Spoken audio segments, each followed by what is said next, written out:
These film cans tell what happened. Cruel jungle.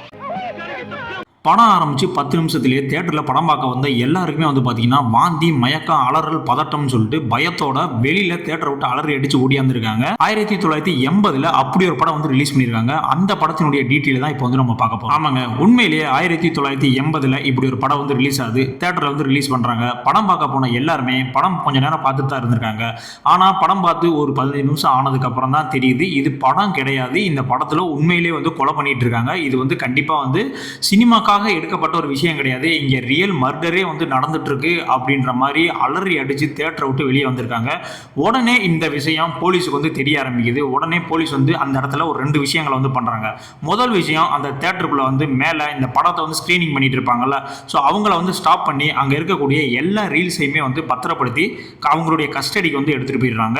ரெண்டாவதா, இந்த படம் எடுத்த டைரக்டர் யாரு அப்படின்றத வந்து நோட் பண்ணி டைரக்டா அவருடைய வீட்டுக்கு போய் அவரை டைரக்டா வந்து அரெஸ்ட் பண்ணாங்க. அரெஸ்ட் பண்ணி அவருக்கு என்ன கேஸ் போட்டாங்கன்னா மர்டர் கேஸ் வந்து அவர் மேல வந்து சார்ஜ் பண்ணாங்க. அவரை அரெஸ்ட் பண்ணி அந்த மர்டர் கேஸ் போட்டது மட்டும் இல்லாம அந்த படத்தையும் வந்து பேன் பண்றாங்க. ஜஸ்ட் அந்த படம் வந்து ஒரே ஒரு நாட்டில் மட்டும்லாம் பேன் ஆகலை, கிட்டத்தட்ட 50 நாடுகளில் அந்த படத்தை டோட்டலாகவே வந்து பேன் பண்ணிட்டாங்க. அது மட்டும் கிடையாது, இந்த படத்தை நீங்கள் டிவிடியாக கூட வச்சு யூஸ் பண்ணால் கூட உங்களை வந்து அரெஸ்ட் பண்ணப்படும் அப்படின்ற மாதிரிலாம் வந்து அறிக்கை விட்டுட்டு தான் வந்து இந்த படத்தவே வந்து டோட்டலாக வந்து பேன் பண்ணாங்க. அப்படி என்னடா படம் அப்படின்னு கேட்டிங்கன்னா 1980 ஒரு இத்தாலியன் டைரக்டரால் எடுக்கப்பட்ட படம் தான் ஹானிபல் ஹாலோகாஸ்ட். இந்த படத்தினுடைய டைரக்டருடைய நேம் பார்த்தீங்கன்னா ரக்கிரோ டியோடாட்டோ.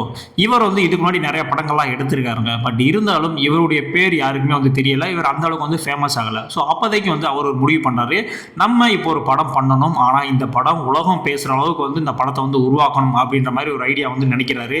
நினச்சி அவர் எடுக்கப்பட்ட அந்த ஜானர் எது அப்படின்னு பார்த்தீங்கன்னா ஒரு ஃபவுண்ட் ஃபுட்டேஜ் படம். இப்போ நடக்கக்கூடிய ஃபவுண்ட் ஃபுட்டேஜ் படங்களுக்கெல்லாம் முன்னோடி எந்த படம் அப்படின்னு கேட்டிங்கன்னா இந்த ஹானிபல் ஹாலோகாஸ்ட் படம் தான்.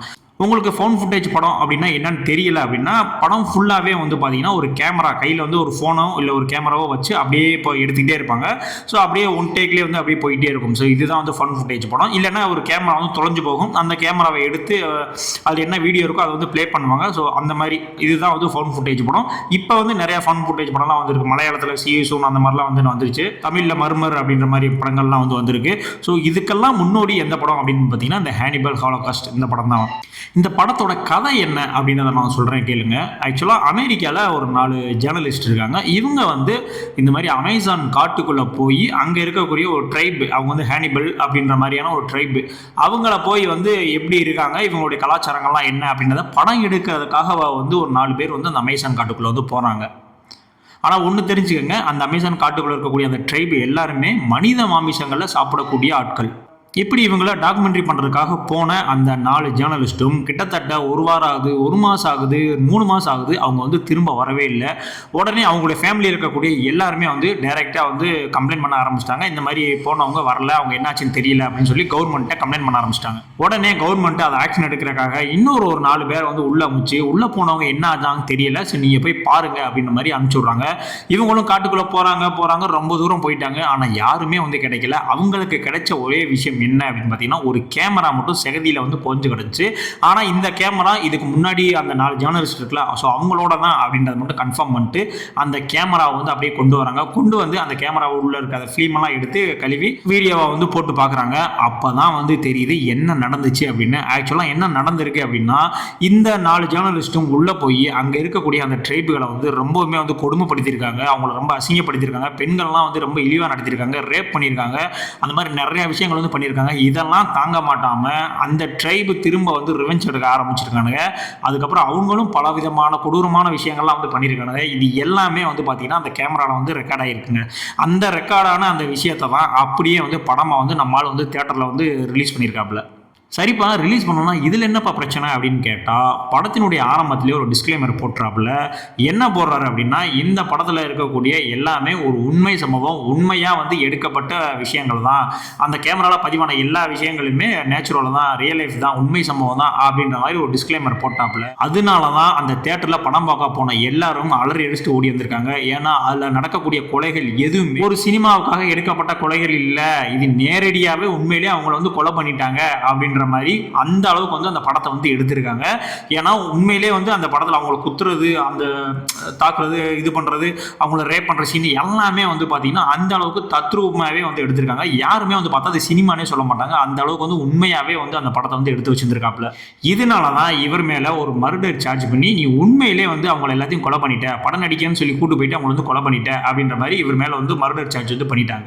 இதுக்கப்புறம் வந்து பார்த்தீங்கன்னா இந்த கேஸ் வந்து கோர்ட்டுக்கு போகுது. கோர்ட்லேயே வந்து என்ன சொல்கிறாங்க அப்படின்னா, நானும் அந்த படத்தை வந்து பார்த்தேன் அப்படின்ற மாதிரி நீதிபதி சொல்கிறாரு. அதில் இருக்கக்கூடிய யாருமே வந்து பார்த்தீங்கன்னா நடிக்கலை, உண்மையிலே வந்து அவங்க வந்து இறந்துட்டாங்க, உண்மையிலே நீ வந்து கொன்னுட்ட அப்படின்ற மாதிரி சொல்லி உனக்கு வந்து நான் மரண தண்டனை விதிக்க போகிறேன் அப்படின்ற மாதிரி சொல்ல வராங்க. உடனே வந்து அப்போ தான் வந்து நம்ம டேரக்டர் வந்து வாயை கொஞ்சம் கொஞ்சமாக திறக்க ஆரம்பிக்கிறாப்புல. இல்லை நான் வந்து உண்மையிலே வந்து அவங்கள கொல்லலை, இது வந்து ஜஸ்ட் நான் படமாக தான் எடுத்தேன் அப்படின்னு சொல்லி இவர் வந்து எதிர்வாதம்றாரு. அப்போ அந்த நீதிபதி என்ன சொல்றாருன்னா, சரி நீ சொல்றது உண்மையா இருந்தா அந்த படத்தில் நடிச்ச அந்த 4 பேர் இப்போ எங்க இருக்காங்க, அவங்கள டைரக்டா இங்க கொண்டு வந்து நிப்பாட்டி நீ கண்டிப்பா வந்து அவங்கள எதுவும் பண்ணல அப்படின்னு சொல்லிட்டு நான் உன்னை விடுதலை பண்ணிடுறேன் அப்படின்ற மாதிரி சொல்றாங்க. ஸோ அதுக்கப்புறம் விசாரிச்ச பிறகு தான் தெரியுது நம்ம தலைமை வந்து ஆரம்பத்திலேயே அந்த நடிகர்கிட்ட வந்து ஒரு அக்ரிமெண்ட் போட்டிருக்காப்புல. என்னன்னா இந்த படம் முடிஞ்சு ரிலீஸ் ஆனதுக்கப்புறம் நீங்க ஒரு 1 இயருக்கு வந்து இந்த ஊர் எங்கேயுமே நீங்க வந்து டோட்டலாகவே வந்து டிசப்பேர் ஆயிடணும், நீங்க இப்படி ஒரு ஆள் இருந்தாங்க அப்படின்னு கூட தெரியக்கூடாது அப்படின்னு சொல்லிட்டு அந்த அளவுக்கு வந்து ஒரு அக்ரிமெண்ட்ல சைன் வாங்கிட்டு அவங்களும் ஒரு நல்ல அமௌண்ட் கிடைக்குதே அப்படின்னு சொல்லிட்டு அந்த காசையை வாங்கிட்டு டோட்டலாகவே வந்து இந்த உலகத்துல இருந்து மறைஞ்சிட்டாங்க. எங்க இருக்காங்கன்னு யாருக்குமே இப்போ வரைக்கும் தெரியல அப்படின்ற அளவுக்கு வந்து அவங்க வந்து டிசப்பேர் ஆயிட்டாங்க. அப்ப நீதிபதி வந்து 2 கேள்வி கேட்கிறாரு. ஒன்னு, அவங்கலாம் இப்போ எங்க இருக்காங்க, இன்னொன்னு இந்த விஷயத்த நீ ஏன் பண்ண அப்படின்னு. அவங்கலாம் எங்க இருக்காங்க அப்படின்னு கேட்டதுக்கு வந்து எனக்கு தெரியல, எனக்கே தெரியல, ஜஸ்ட் நான் அந்த அக்ரிமெண்ட்ல மட்டும் தான் சைன் வாங்கினேன், அவங்க எங்க போனாங்களா எனக்கு தெரியல அப்படின்ற மாதிரி வந்து க்ளோஸ் பண்றாரு. செகண்ட், எதனால இப்படியெல்லாம் வந்து பண்ணுன அப்படின்னு கேட்டதுக்கு இல்ல அப்படி நான் டிஸ்க்ளைமர் போட்டு இவங்களும் வந்து டிசப்பேர் ஆனா மட்டும்தான் இந்த படம் வந்து உண்மை நம்புவாங்க, இந்த படம் வந்து நடந்த எல்லா விஷயங்களுமே உண்மைதான், அதனாலதான் அவங்க வந்து ஆளை காணா, உண்மையிலேயே வந்து இந்த ஆள் கொண்டுட்டான் அப்படின்ற மாதிரியான ஒரு விஷயம் வந்து மக்கள் மத்தியில் பதிவாகும், என் படமும் வந்து ரொம்ப ஃபேமஸ் ஆகும், அது நானும் வந்து வெளியே எல்லாத்துக்கும் தெரியுவேன் அப்படின்ற ஒரு காரணத்துக்காக தான் பண்ணேன் அப்படின்ற மாதிரி ஒரு ஸ்டேட்மெண்ட் கொடுக்குறாரு.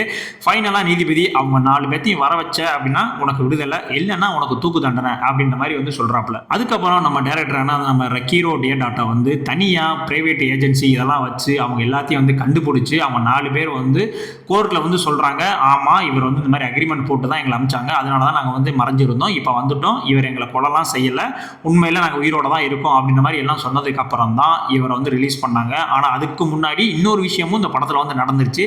என்னன்னா இந்த படத்தில் இருக்கக்கூடிய விலங்குகள் எல்லாத்தையுமே வந்து ரியலாகவே வந்து கொண்டிருக்காங்க, அது எல்லாமே உண்மை அப்படின்ற மாதிரி நம்ம டைரக்டருமே வந்து ஒத்துக்கிட்டாரு. இதற்கு நிறைய வந்து பார்த்தீங்கன்னா இந்த விலங்குகள் ஆர்கனைசேஷன்லாம் வந்து நிறைய எதிர்ப்புகள்லாம் வந்து தெரிவிச்சாங்க, இந்த மாதிரி எல்லாம் வந்து இருக்கக்கூடாது அப்படின்னு. ஸோ இதுக்கப்புறமும் இப்போ வரையுமே வந்து பார்த்தீங்கன்னா இந்த படம் கிட்டத்தட்ட 50 நாடுகளில் தடையாத்தான் இருக்கு. ஸோ நீங்கள் சின்ன வயசுல இந்த டிவிடி அதெல்லாம் கிடைச்சி வந்து படத்தை பார்க்கறதுக்கான வாய்ப்பு வந்து அதிகமாக இருந்திருக்கு. இப்போவும் இந்த படத்தினுடைய பேரை கேட்டாலே இத்தாலியில் வந்து அலற அளவுக்கு வந்து அந்த படத்தை வந்து எடுத்து வச்சிருந்திருக்காப்புல. ஒரு மனுஷன் நான் வந்து ஃபேமஸ் ஆகணும் அப்படின்ற ஒரே ஒரு விஷயத்துக்காக எடுக்கப்பட்ட ஒரு படம், அவரவே வந்து ஒரு கொலை வழக்கில் மாட்டி அவருக்கு வந்து தூக்கு தண்டனை கிடைக்கிற அளவுக்கு வந்து கொண்டு போய் விட்டுச்சு இந்த படம். ஏன்னா இந்த படத்தில் அவர் பண்ண விஷயங்கள் எல்லாமே வந்து அந்த அளவுக்கு இருந்துச்சு. ஆனால் ஃபைனலாக வந்து கோர்ட்டில் வந்து அவர் ஒத்துக்கிட்டாரு, அந்த கொலை பண்ணுறதுக்கெல்லாம் வந்து இந்த எஃபெக்ட்லாம் வந்து யூஸ் பண்ணோம், இந்த மாதிரி எல்லாம் யூஸ் பண்ணோம், அதனால தான் வந்து அது வந்து அவ்வளோ தத்ரூபமாக தெரிஞ்சிச்சு அப்படின்றத அங்கேயே வந்து ரியல் லைஃப்லேயே வந்து பண்ணி காட்டி ஃபைனலாக வந்து அவர் வந்து ரிலீஸ் ஆகிட்டாப்புல. அந்த மிருகங்களை கொன்னது அப்படின்றது மட்டும் உண்மை அப்படின்ற மாதிரி வந்து அவர் ஒத்துக்கிட்டாரு. ஸோ ஒரு டைரக்டர் ஒரு புகழுக்காக எந்த அளவுக்கு வந்து இறங்கி ஒரு டிஸ்க்ளைமர்லாம் போட்டு ஒரு பொய் சொல்லி ஒரு அக்ரிமெண்ட்லாம் போட்டு எந்த அளவுக்கு வந்து ஒரு பண்ணியிருக்காப்புல அப்படின்றத பாருங்க. இந்த படம் இப்போ எல்லாத்துலேயும் பேன் தான், பட் இந்த படம் இப்பயுமே வந்து கிடைக்குது. ஸோ நீங்கள் கண்டிப்பாக இந்த படத்தை ஒரு வாட்ச் பண்ணி பாருங்க. ஆனால் உங்களுக்கு இதயம் பலவீனமாக இருக்குங்க, என்னால் இந்த மாதிரி விஷயங்கள்லாம் பார்க்க முடியாது, சகிக்க முடியாது அப்படின்னா கண்டிப்பாக அந்த படத்தை வந்து அவாய்ட் பண்ணிடுங்க. எனக்கு பார்த்துட்டீங்க அப்படின்னா கண்டிப்பாக ஒரு வாரத்துக்காவது உங்களுக்கு வந்து தூக்கம் வராது, அந்த அளவுக்கு வந்து கொடூரமாலாம் வந்து எடுத்து வச்சிருப்பாங்க. நம்ம வந்து இந்த கழுவுல ஏற்றுருவோம்னு சொல்லுவாங்கள்ல, கம்பியில் வந்து ஒரு ஆளை வந்து உட்கார வச்சு, ஸோ அந்த மாதிரி ஒரு விஷயம்லாம் இருக்குல்ல, அதெல்லாம் ரியலாக அப்படியே வந்து லைவாகவே வந்து காட்டுவாங்க அதில். ஸோ அதெல்லாம் பார்க்கணும் அப்படின்னாலே ஒரு தனி மனதைரியம் வேணும். ஸோ உங்களுக்கு அப்படிலாம் இருந்துச்சு அப்படின்னா கண்டிப்பாக அந்த படத்தை வந்து ட்ரை பண்ணி பாருங்கள். இந்த எபிசோடு உங்களுக்கு பிடிச்சிருச்சு, அதாவது சினிமாவினுடைய ஒரு டார்க் சைடு, இந்த மாதிரி படங்கள்லாம் உங்களுக்கு வேணும், இந்த மாதிரி சினிமாவை பற்றி நிறைய இன்ட்ரெஸ்டிங்கான விஷயங்கள்லாம் தெரியணும் அப்படின்னா கண்டிப்பாக நம்மளுடைய சேனலை வந்து சப்ஸ்கிரைப் பண்ணிக்கோங்க. ஸோ இது மாதிரி வீடியோ வேணும் அப்படின்னா கண்டிப்பாக கமெண்ட்ஸில் சொல்லுங்கள், அதற்கான டீட்டெயில்ஸ் எல்லாம் எடுத்துகிட்டு கண்டிப்பாக அதுக்கான வீடியோவும் நான் வந்து போடுவேன். ஸோ அடுத்த வீடியோவில் வந்து உங்களை சந்திக்கலாம்.